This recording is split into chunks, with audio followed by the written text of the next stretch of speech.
Bonjour à toutes et à tous et bienvenue pour cette nouvelle conférence numérique dans le cadre de ce 27e Salon à l'envers qui se déroule toute la journée au gymnase La Millière de Thionville en Moselle.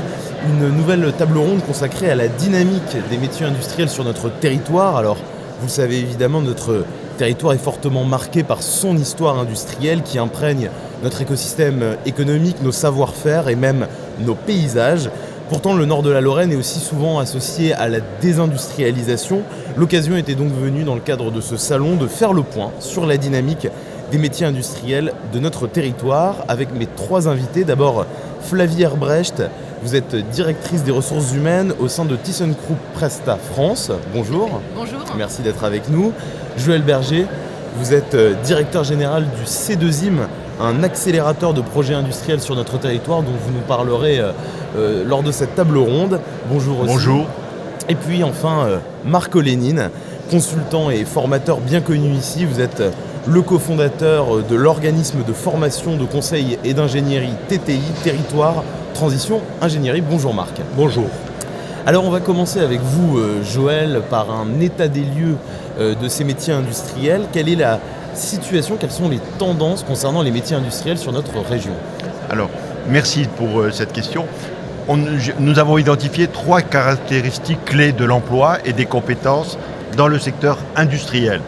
Première caractéristique, un secteur clé en termes d'emploi dans le Grand Est. C'est 220 000 salariés, dont 136 000 dans la métallurgie. Premier point. Donc nous sommes très éloignés du déclin industriel et le poids de la métallurgie reste toujours prédominant chez nous. 92% de CDI, 84% ont au moins un diplôme de niveau 3, et il y a 12% de cadres, 63% d'ouvriers et 20% de femmes.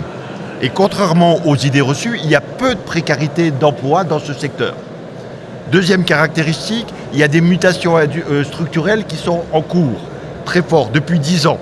Malheureusement, nous avons connu une perte de 38 000 emplois sur les 10 dernières années sur l'industrie, avec surtout qui a atteint les moins 10% d'ouvriers. Par contre, nous avons 6% de plus de cadres. Et dernière caractéristique, c'est une richesse, et un acteur est là, en matière de formation. Presque de 20 000 jeunes en formation initiale, du CAP au BTS. Et le Conseil régional Grand Est, en 2022, a financé 1800 places de formation continue. Voilà les caractéristiques que nous avons identifiées par rapport au secteur de l'industrie. Alors je me tourne vers vous, Flavie Herbrecht. On parle beaucoup de problématiques de recrutement dans plein de secteurs. Le secteur industriel n'est pas épargné. Est-ce que c'est une problématique que vous constatez au sein de ThyssenKrupp et quels métiers sont particulièrement concernés ? Alors en effet, c'est une problématique que l'on voit, que l'on constate, quels que soient les métiers que nous avons à recruter, et ils sont nombreux. Parce qu'en effet, quand on parle de métiers de l'industrie, on voit souvent la production, la logistique, mais il y a aussi tous les services supports, tout ce qui est finance, amélioration continue. C'est une notion qui est de plus en plus aussi développée dans notre société, et tous les métiers aussi de l'engineering. Actuellement en tout cas, on a une problématique particulière sur ce que l'on appelle chez nous les moniteurs ou les conducteurs de ligne. Ce sont des personnes qui animent une équipe sur une ligne de production. Et c'est un métier qui est en difficulté aujourd'hui chez nous parce qu'elle donne accès à plein d'autres métiers dans notre société. On a des passerelles vers des métiers plus techniques, plus managériaux. Et ce métier de conducteur de ligne est un peu le démarrage d'une carrière au sein de l'entreprise. Donc on est actuellement dans une session de nouveau de formation, puisque ces gens-là sont intégrés chez nous et suivent en interne tout un parcours sur trois dominantes principales, l'animation, la technique et la qualité. Et en effet, sur cette population qui est d'un niveau BTS, sortant potentiellement de l'école, on a des problèmes. Alors Joël Berger, vous rencontrez beaucoup d'industriels, beaucoup d'entreprises dans ce secteur. Quels sont les besoins principaux qui vous remontent ? Alors, dans les entreprises qui sont passées par le C2IM, que nous avons accéléré, un certain nombre d'entreprises... D'abord, ils sont tous donc confrontés, et on l'est tous, au marché mondialisé, qui est de plus en plus complexe et qui est en tension, et qui connaît un certain nombre de crises. et ils sont confrontés à des innovations de rupture et à une double transformation numérique et écologique. Donc, et cette exigence se trouve à la fois chez les industriels de rang 1, mais chez tous les sous-traitants. Ce n'est pas simplement sur certains industriels. Donc, nos entreprises sont confrontées à 3 enjeux majeurs. Premièrement, c'est améliorer en continu les compétences managériales au tout niveau. Deuxièmement, c'est former, et vous l'avez dit, les agents de production pour les adapter aux différents postes. Et troisièmement, apporter des expertises nouvelles de plus en plus pointues dans l'entreprise. Et au-delà de ces problématiques se pose pour tous les chefs d'entreprise la fidélisation des salariés. Aujourd'hui, il est très important de faire monter en compétences les salariés de l'entreprise plutôt qu'essayer de chercher, excusez-moi du terme, le mouton à 5 pattes à l'extérieur. Alors vous, au sein de ThyssenKrupp, quels sont vos besoins et est-ce que ça résonne avec ce que vient d'expliquer Joël Berger ? Alors je comprends et je vis totalement ce qui est expliqué, d'où l'importance chez nous de la mobilité interne. On est avec des mouvements, je pense que comme toute société, l'année 2022 a été compliquée en termes d'arrivée, de départ. Donc on privilégie vraiment cette mobilité, ce qui nous amène en effet à avoir un dialogue avec les managers sur ce fameux mouton à 5 pattes qui n'existe pas et où faire grandir un salarié dans l'entreprise en termes de gains, en termes d'accompagnement, de satisfaction, que ce soit du côté du salarié ou de l'entreprise, c'est gagnant-gagnant. On a beaucoup plus de succès avec des salariés qui ont grandi chez nous et notre ancienneté moyenne est d'environ 12 ans. Et les salariés ont justement cette reconnaissance par rapport à l'entreprise qui est de les avoir fait grandir. Après, il y a des fois des chemins qui se séparent, mais on a vraiment cette fierté de le faire à tout niveau, au niveau des agents de fabrication avec un programme très construit, mais aussi au niveau des techniciens et des ingénieurs.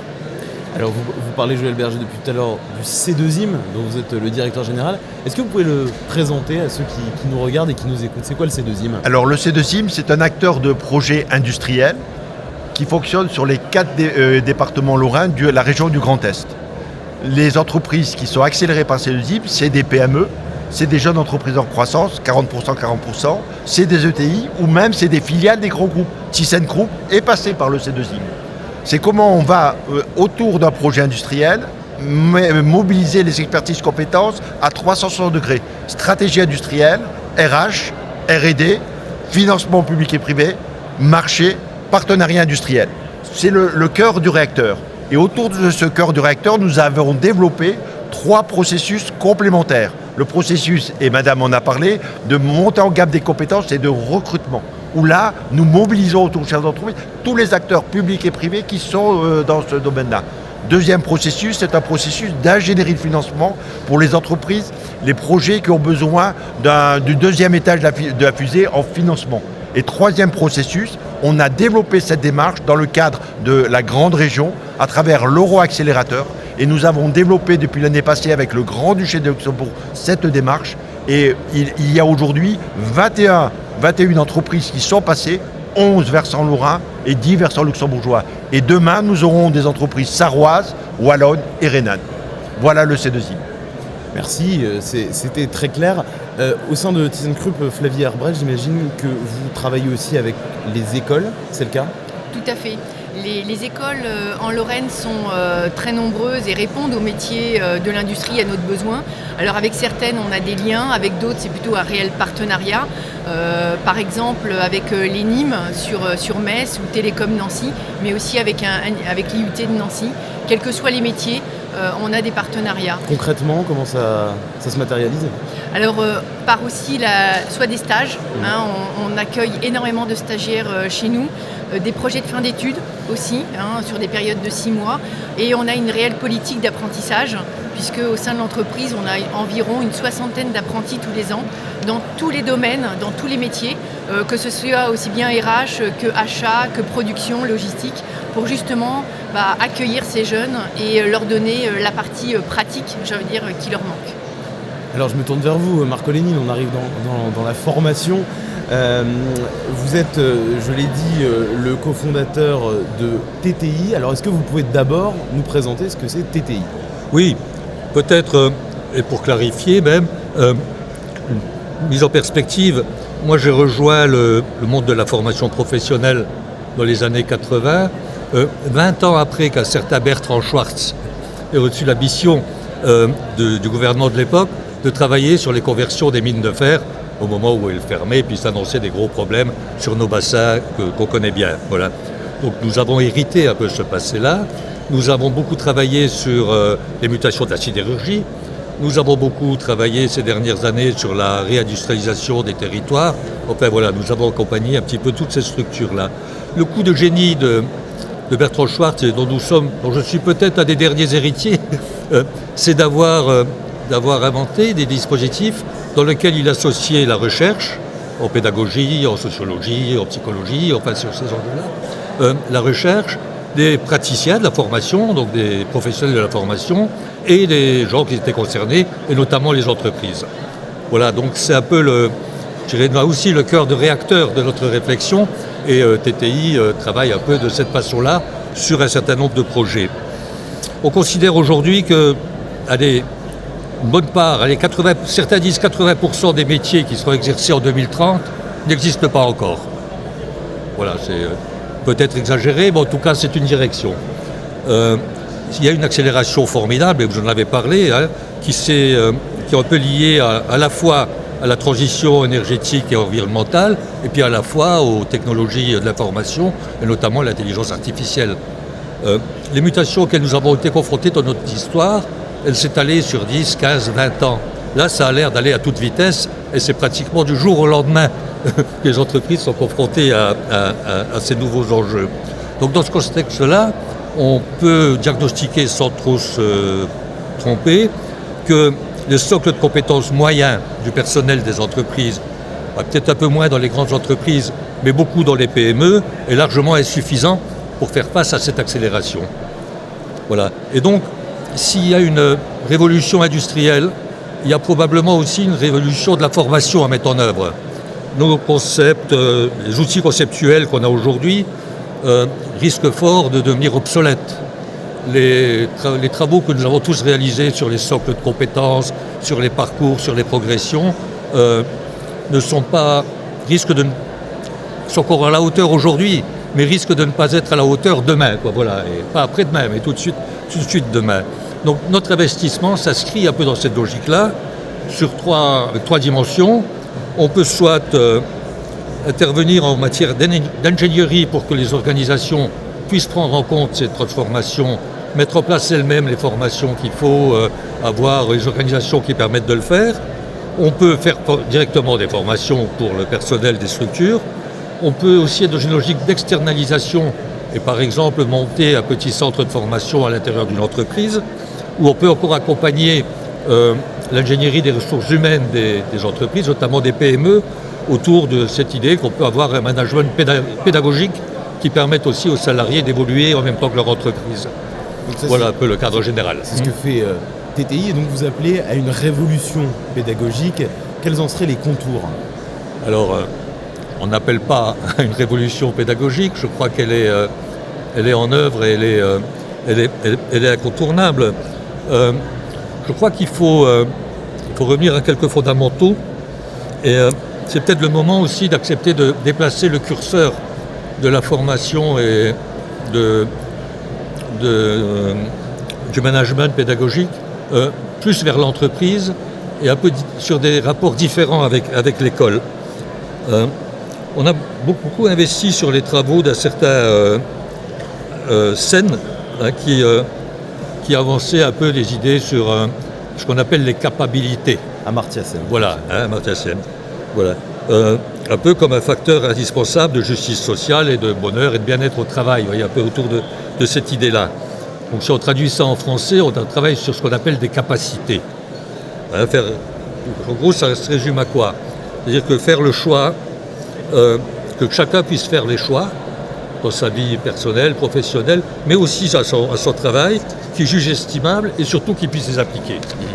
Voilà, c'est un peu ça l'enjeu.